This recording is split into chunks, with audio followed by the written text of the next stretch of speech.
Hello enemy fans, आप सभी का स्वागत है शहनवाज एनिमी एक्सप्लोर के चैनल पे। और आज हम देखने वाले हैं सोलो लेवलिंग के एपिसोड नंबर 46 को। तो बिना टाइम वेस्ट किए एपिसोड को स्टार्ट करते हैं। लेकिन एपिसोड 46 को स्टार्ट करने से पहले एपिसोड 45 की थोड़ी सी रिकैप कर लेते हैं। तो पिछले एपिसोड में हमने देखा था जापान के हंटर और कोरिया के हंटर्स जेजू आइलैंड पे पहुंच गए थे, जहां पर जापान के हंटर्स ने काफी सारी चींटियों को मार दिया था और कोरिया के हंटर्स चींटियों की क्वीन को मारने के लिए चींटियों के टनल के अंदर चले गए थे और यहीं पर एपिसोड 45 की एंड हो गई थी। तो यहाँ पर से हम एपिसोड 46 को स्टार्ट करते हैं। जेजू आइलैंड की रेड जारी होती है।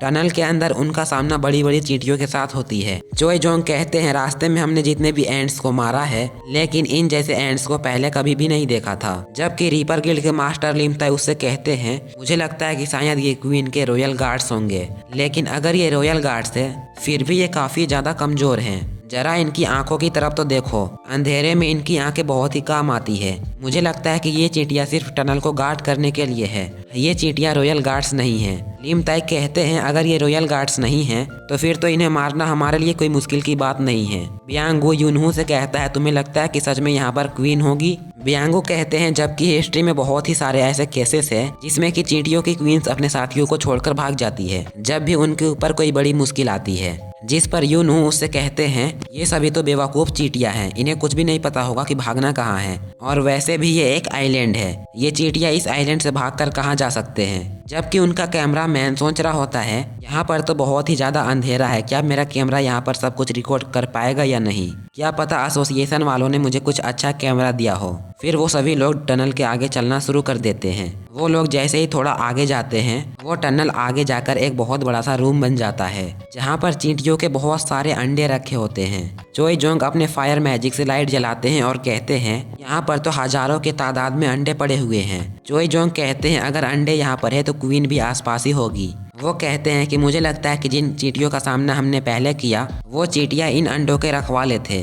मैं अब इन सारे अंडों को जला देता हूँ। चाइन चोई जोंग से कहती है जरा 1 मिनट रुको, वहाँ पर सामने देखो एक बहुत बड़ा सा अंडा पड़ा हुआ है जो अंडा फूटा हुआ है। बियांगू उस अंडे की तरफ देखकर बहुत ही ज्यादा घबरा जाता है और कहता है ये कोई चींटी का अंडा नहीं हो सकता है, यहाँ पर बाकी चींटियों के अंडे तो छोटे छोटे हैं, या तो ये कोई रॉयल गार्ड है या फिर कोई और मॉन्स्टर होगा। यूनू सबसे कहते हैं हमें सिर्फ क्वीन को मारना है, बाकी सबको छोड़ो।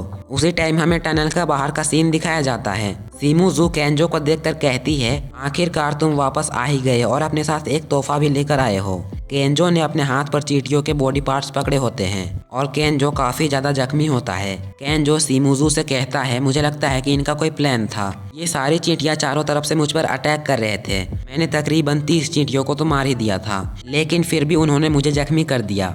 मेरा कंधा और मेरा फेस जख्मी हो गया है, मुझे तुम जल्दी से हील कर दो। सीमुजू उससे कहती है मैं तुम्हें हील करूंगी, लेकिन मेरी तुमसे एक कंडीशन है। केंजो उससे कहता है तुम अपनी बकवास बंद करो, जल्दी से मुझे हील करो, मुझे पेन हो रहा है। सीमुजू उससे कहती है लेकिन मुझे तुमसे कुछ चाहिए, मुझे तुमसे पैसे नहीं चाहिए, मुझे तुमसे कुछ और चाहिए। केंजो उससे कहता है तुम्हारे पास मेरे से भी ज्यादा पैसा है, तुम्हें क्या चाहिए मुझसे, तुम्हें जिस भी चीज की जरूरत है तुम वो अपने पैसों से खरीद सकती हो। तभी केंजो अपने पीछे की तरफ देखता है तो उसके पीछे बहुत सारी चींटियां आ रही होती है। केंजो सीजो से कहता है चलो अब अपना नाटक बंद करो और मुझे जल्दी से हील कर दो, ये चींटियां हमारे करीब आ रही है। केंजो जैसे ही पीछे की तरफ देखता है और कहता है अच्छा बताओ तुम्हें क्या चाहिए। उसी टाइम सीमीजो के पास से ब्लड निकलता है और ये देखकर केंजो और दूसरा हंटर बहुत ही ज्यादा हैरान हो जाते हैं क्योंकि सीमीजो मर चुकी होती है, लेकिन उन दोनों को कुछ भी नजर नहीं आता है कि उसे कौन मारा है। केंजो दूसरे हंटर से कहता है कोई बहुत ही खतरनाक मॉन्स्टर हमारे बहुत ही ज्यादा करीब है, और उसी टाइम एक मॉन्स्टर उड़ता हुआ आता है और बहुत ही स्पीड के साथ केंजो के पास से गुजर जाता है, और जैसे ही वो मॉन्स्टर वापस आता है तो केंजो की गर्दन भी उड़ा देता है, और इसी के साथ सीमीजो और केंजो दोनों ही मारे जाते हैं। जबकि तीसरा हंटर बहुत ही घबराहट के साथ चिल्ला रहा होता है बचाओ मुझे, यहाँ पर हो क्या रहा है, बचाओ, कोई तो मुझे बचाओ। वो अपनी तलवार निकालकर हवा में इधर उधर चलाने लगता है क्योंकि उसे अपने सामने कुछ भी दिखाई नहीं दे रहा होता है। और अगले सीन में हम उसकी टूटी हुई तलवार और उसे मरा हुआ देखते हैं, और यहाँ पर जापानीज की एक पूरी टीम सिर्फ एक ही मॉन्स्टर के हाथों मारी जाती है। जबकि टनल के अंदर हमारे कोरियन हंटर का सामना रॉयल गार्ड से होता है। माँ दूंग अपने शील्ड के साथ एक बॉडीगार्ड को रोकते हुए खड़े होते हैं। माँ दूंग को उस रॉयल चींटी को रोकने में काफी मुश्किल आ रही होती है। माँ दूंग कहते हैं ये क्वीन के पर्सनल बॉडीगार्ड्स हैं, इनमें से हर एक चींटी एस रैंक के बराबर है, लेकिन ये तो मॉन्स्टर ही हैं, इनके पास कोई भी दिमाग नहीं होता है और ये चींटियां हम लोगों की तरह स्किल्स को यूज नहीं कर सकती है। मास्टर मा दोंग उस चींटी को पीछे की तरफ ढकेलते हैं और चाइन से कहते हैं, अभी तुम्हारे पास बहुत ही अच्छा मौका है, अभी तुम अटैक करो। चाइन ऊपर से जंप करते हुए उस चींटी को मार डालती है। चाइन जैसे ही उस चींटी को मार कर नीचे उतरती है, उसी टाइम एक और रॉयल गार्ड आ जाता है। चाइन उस पर भी अपने तलवार से अटैक करती है और अपने तलवार से उस रॉयल गार्ड को काट देती है। चाइन कहती है, ये चींटियां तो बहुत ही ज्यादा स्ट्रॉन्ग है, जितना हमने सोचा था उससे भी ज्यादा। जिस पर मा दोंग भी कहते हैं, ये बात तो सच है, रॉयल गार्ड्स बहुत ही ज्यादा पावरफुल हैं। लेकिन यहाँ पर एक बात बहुत ही अच्छी है कि रॉयल गार्ड्स का संख्या ज्यादा नहीं है। बियांगू सारे हंटर से कहता है, अपनी इंजरीज को लेकर ज्यादा परेशान होने की जरूरत नहीं है, तुम लोग अपनी फुल पावर को इस्तेमाल कर सकते हो, मैं तुम सभी को एक साथ हील कर सकता हूँ। यूनहू उससे कहता है, चलो कम से कम तुम डर कर तो नहीं भाग रहे हो। जिस पर बियांगू भी रिप्लाई देते हुए कहता है, और तुम भी पागलों की तरह इन चींटियों पर अटैक नहीं कर रहे हो, ये भी बहुत ही अच्छी बात है। उसी टाइम बियांगू एक मरी हुई चींटी के सर को फोड़ देता है और कहता है, तुम लोगों को ये बात बिल्कुल भी पता नहीं होगी, ये चींटियों के सर कटे होने के बाद भी वो जिंदे होते हैं, इसलिए हमें इन चींटियों को पूरी तरीके से मारना चाहिए, वरना आगे जाकर हमारे लिए प्रॉब्लम हो सकती है। वो लोग वहाँ पर मरी हुई सारी चींटियों को फिर से एक बार मार देते हैं। फिर वो लोग आपस में बात करते हुए कहते हैं, हम लोग अभी तक क्वीन के पास नहीं पहुँचे हैं, लेकिन हमारा सामना रॉयल गार्ड से हो चुका है। जब तीसरी रेड की गई थी तब भी इस डेंजन के अंदर रॉयल गार्ड्स थे, लेकिन उन रॉयल गार्ड्स के पास क्वीन भी थी। लेकिन इस बार रॉयल गार्ड्स के पास क्वीन नहीं थी, शायद अभी भी हमने असली रॉयल गार्ड का सामना नहीं किया है। बियांगू उनसे कहता है, अगर ऐसी बात है तो मैं तुम लोगों को एक ऐसी चीज देता हूँ जिससे कि तुम लोगों की स्ट्रेंथ बढ़ जाएगी। बियांगू अपने मैजिकल पावर्स को इस्तेमाल करते हुए उन सबकी पावर को डबल कर देता है। फिर वो लोग अपने सामने देखते हैं तो उनके आसपास चींटियों की एक पूरी आर्मी होती है। वो सारे हंटर्स फैसला करते हैं कि हम लोग सिर्फ 10-10 चींटियों से निपटेंगे। बियांगू उनसे कहता है, मेरा फाइटिंग स्टाइल इतना भी अच्छा नहीं है, इसलिए मैं सिर्फ 1-2 को ही मार पाऊंगा। यूनहू बियांगू से कहता है, तुम्हें क्या लगता है कि मैं एक हीलर को फाइट करने दूंगा? तुम हमें हील कर रहे हो और हमें दोबारा से लड़ने का ताकत दे रहे हो, इतना तुम्हारे लिए बहुत ही ज्यादा है। तुम फाइट की टेंशन मत लो, फाइट हम पर छोड़ दो और तुम पीछे जाकर खड़े हो जाओ। इसके बाद सीन शिफ्ट होती है और हमें टनल के बाहर का सीन दिखाया जाता है। जापानीज की एक और टीम केनेजो की टीम को चेक करने के लिए जाती है, क्योंकि उनसे उनका बात नहीं हो रहा होता है। थोड़ी ही देर के बाद वो लोग उस जगह पे पहुंच जाते हैं, लेकिन वहां पर कुछ भी नहीं होता है, उनकी डेड बॉडीज भी वहां पर नहीं होती है। वो हंटर्स कहते हैं, यहाँ पर बहुत सारी चींटियां मरी पड़ी हुई है, यानी कि यहाँ पर बहुत ही जबरदस्त फाइट हुई है, लेकिन यहाँ पर वो लोग क्यों नहीं है, वो लोग आखिर कहाँ गए हैं? उसी टाइम उन्हें वहाँ पर एक ब्लड में लिपटा हुआ एक चश्मा दिखाई देता है। जैसे ही वो लोग उठकर थोड़ा सा आगे जाते हैं तो उनके सामने डेड बॉडीज पड़ी होती है और ये देखकर वो बहुत ही ज्यादा घबरा जाते हैं और हैरान हो जाते हैं। जबकि वो मार्क्स वाला हंटर, जो कि हंटर्स की स्मेल को महसूस कर सकता है, वो जल्दी से अपने मार्क्स को उतार देता है और वहीं पर उल्टी करना शुरू कर देता है और कहता है, फिर इतनी गंदी स्मेल कहाँ से आ रही है? मुझे तो बिल्कुल ही बर्दाश्त नहीं हो रही है, ये स्मेल बहुत ही ज्यादा पावरफुल क्रिएचर का लग रहा है, मैंने आज से पहले इतना पावरफुल स्मेल कभी भी नहीं महसूस किया। उसी टाइम उस मार्क्स वाले हंटर को सामने कुछ नजर आता है और वो उस चीज को देखकर पागलों की तरह अपनी मैजिक को यूज करने लगता है और अपने सामने एक डबल लेयर शील्ड तैयार कर देता है। लेकिन वो मॉन्स्टर उसकी शील्ड को तोड़ते हुए आगे बढ़ता है और उसे काट डालता है और इसी के साथ जापान के 2 और हंटर मारे जाते हैं। नेक्स्ट सीन टनल के अंदर का होता है। वो लोग कहते हैं कि इन सारी चींटियों पर तो हमारा बहुत ही ज्यादा टाइम वेस्ट हो गया है, जबकि चोई जोंग उनसे कहता है कि मुझे लगता है सिर्फ 5 मिनट ही हुए हैं। जिस पर यूनहू कहता है, ये सब बियांगू की वजह से हुआ है, उसने हमें हील किया और अपनी पावर की मदद से हमारी पावर 2 गुनी कर दी। यूनहू चाइन की तरफ देखता है और कहता है, सिर्फ 5 मिनट की फाइट में मुझे लगता है कि चाइन ने मुझसे ज्यादा चींटियों को मारा है। और यहीं पर हमें बताया जाता है कि उन्हें टनल पे आए हुए 15 मिनट हो चुके हैं और उन्हें बहुत ही जल्दी से ये काम खत्म करना होगा।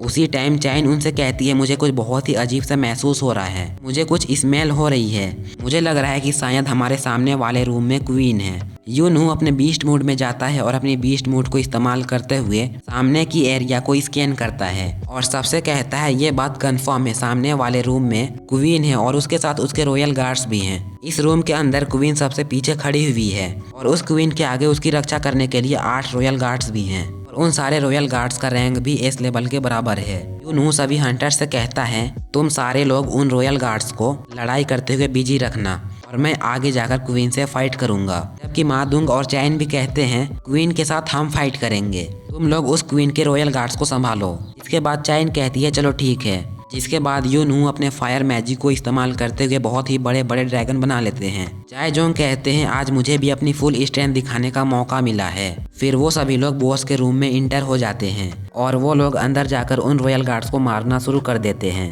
लिम ताई भी पीछे रहकर अपने तीरों से उन रॉयल गार्ड्स पर अटैक कर रहे होते हैं और कहते हैं मैं तुम्हारी बैक को कवर करता हूँ, तुम लोग आगे बढ़ो और फाइट करो। जबकि यूनहू अपने बॉडी को कम्प्लीटली ट्रांसफर कर लेते हैं और वो अपने बीस्ट मूड में आ जाते हैं। यूनहू कहते हैं अपने बीस्ट मूड में आने के बाद बिल्कुल मैं एक जानवर दिखता हूँ, लेकिन इससे कोई भी फर्क नहीं पड़ता है। आज मुझे अपनी फुल पावर दिखाने का मौका मिला है। यूनहू आगे की तरफ जंप करते हैं और 2 रॉयल गार्ड्स को एक ही बार में मसल देते हैं। माँ दोंगचाइन से कहते हैं मैं तुम पर भरोसा कर रहा हूँ, जल्दी से इन चींटियों को रास्ते से हटाओ।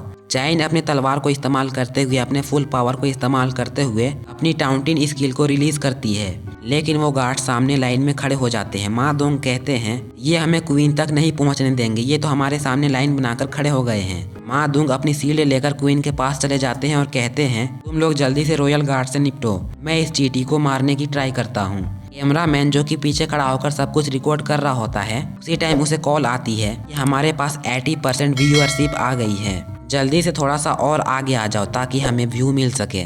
जैसे ही वो कैमरामैन थोड़ा सा और आगे जाने लगता है, ब्यांग उसे पकड़ लेता है और कहता है तुम कहाँ पर जा रहे हो, सिर्फ अपनी रेटिंग बढ़ाने के लिए तुम अपने जान को खतरे में नहीं डाल सकते। यहाँ पर इस टाइम एस रैंक के बॉस भरे हुए हैं, अगर तुम यहाँ पर अभी मर जाते हो तो जो लोग भी इस वीडियो को देख रहे हैं वो तुम्हें बचाने के लिए यहाँ पर नहीं आने वाले हैं। अगर तुम्हें मेरी बात की समझ आ गई है तो तुम यहीं पर मेरे पीछे खड़े हो जाओ। वो कैमरामैन हीलर की तरफ देख रहा होता है और कहता है किसने कहा कि हीलर कॉमबैक नहीं कर सकता। हालांकि मैं एक ए रैंक का कॉमबैक टाइप का हंटर हूँ, लेकिन ब्यांगो मुझसे ज़्यादा बेहतर है। वहीं पर कोरिया के एक घर में एक अंकल आंटी का सीन दिखाया जाता है, जहाँ पर एक बूढ़ी आंटी आती है जो कि बूढ़े अंकल से कहती है क्या ये तुम शो नहीं देखने वाले हो जो कि जेजू आइलैंड से लाइव दिखाया जा रहा है। जिस पर अंकल कहते हैं नहीं, मुझे इस पर कोई भी इंटरेस्ट नहीं है। बूढ़ी आंटी उस बूढ़े अंकल से कहती है टीवी वालों ने हमसे कहा है कि इस बार जेजू आइलैंड का रेट कंप्लीट हो ही जाएगा। जिस पर बूढ़े अंकल उससे कहते हैं ये टीवी वाले हर बार ऐसे ही कहते हैं, पिछले 3 बार भी उन्होंने ऐसा ही कहा था। आंटी उस बूढ़े अंकल से कहते हैं तुम्हें पता है ना कि वो लोग हमारे बेटे का बदला लेने के लिए वहाँ पर गए हुए हैं, शायद इनका बेटा एक हंटर होगा जो कि जेजू आइलैंड के रेड में मारा गया होगा। वो अंकल फिर से कहते हैं मुझे ये शो देखने में कोई भी इंटरेस्ट नहीं है। आंटी अकेले ही जाकर टीवी के सामने बैठ जाती है। उसी टाइम टीवी पे माँ दोंग को दिखाया जा रहा होता है जो कि क्वीन को रोक कर खड़े होते हैं और साथ साथ उनके बारे में बताया भी जा रहा होता है कि वहाँ पर क्या हो रहा है। आंटी बाहर से आने वाले शोर को सुनकर कहती है सारे लोग यही न्यूज़ देख रहे हैं, इस न्यूज़ को देखकर सारे लोगों की जोश बढ़ते जा रही है। सिर्फ यही लोग नहीं बल्कि पूरे कोरिया में हर जगह पे लोग सिर्फ इसी न्यूज़ को देख रहे हैं। बच्चे बूढ़े सभी कोई इसी न्यूज़ को देख रहे होते हैं और कहते हैं सिर्फ 4 गार्ड ही बचे हुए हैं, बहुत जल्दी हमारे हंटर्स क्वीन को मार डालेंगे, फिर ये सारा आइलैंड क्लियर हो जाएगा और हम सब सेफ हो जाएंगे। थोड़ी ही देर बाद आंटी पीछे की तरफ देखते हैं तो वहाँ पर बूढ़े अंकल छुपकर दरवाजे से टीवी देख रहे होते हैं। आंटी उस बूढ़े अंकल से कहती है हमारे हंटर्स ने 4 रॉयल गार्ड्स को हरा दिया है और सिर्फ 4 ही बचे हुए हैं। बूढ़े अंकल रोते हुए अंदर आ जाते हैं और कहते हैं इन सबको आज क्वीन को मारना ही होगा और हमारे बेटे का बदला लेना होगा। इसके बाद हमें न्यूज रूम का भी सीन दिखाया जाता है जहाँ पर मैनेजर राइटर से कह रहा होता है हमारे पास 80% व्यूअरशिप आ गई है, हमने न्यूज का रिकॉर्ड तोड़ दिया है, इस बार तो हमें सच में अवार्ड मिलने ही वाला है जब हमारे हंटर्स इस एस रैंक के डेंजन को क्लियर कर देंगे, जिसके बाद हम लोग भी चाइना, रसिया और जापान की तरह नेशन लेवल का हंटर हमारे भी देश में होंगे और हमारे देश के पास भी ये टाइटल आ जाएगी कि कोरिया के हंटर्स ने इस रैंक के डेंजन को क्लियर किया है। नेक्स्ट एपिसोड में हम लोग देखेंगे या कोरिया के हंटर्स क्वीन को मार पाएंगे या नहीं, या फिर वो खतरनाक क्रिएचर उन सबको मार डालेगा और क्या उन सबको बचाने के लिए जिन्हों को भेजा जाएगा, ये तो हमें पता चलने वाला है नेक्स्ट एपिसोड में। और नेक्स्ट एपिसोड भी बहुत ही जल्दी आने वाला है, इसके लिए आपको इस चैनल को सब्सक्राइब करना पड़ेगा और वीडियो को लाइक करना पड़ेगा। और हाँ गाइस, 2 तारीख को मेरी एग्जाम खत्म हो रही है, जिसके बाद हम लोग सोलो लेवलिंग के एपिसोड में सबसे आगे निकल जाएंगे। तो बस अब 2-3 दिनों की ही बात है, तब तक के लिए भाई लोग प्लीज साथ दो। कुछ लोग कमेंट्स में कह रहे थे कि बाकी के कुछ यूट्यूबर्स आगे निकल गए हैं आपसे, जिनका एपिसोड को हम लोग देख रहे हैं, लेकिन जो भी मुझे दिल से सपोर्ट करते हैं वो मुझे छोड़कर नहीं जाएंगे और इस बात का मुझे पूरा यकीन है। और अगर आप लोग मुझे लास्ट तक सपोर्ट करोगे तो प्लीज एक प्यारा सा कमेंट कर देना। बाकी मिलते हैं नेक्स्ट एपिसोड में, तब तक के लिए बाय बाय।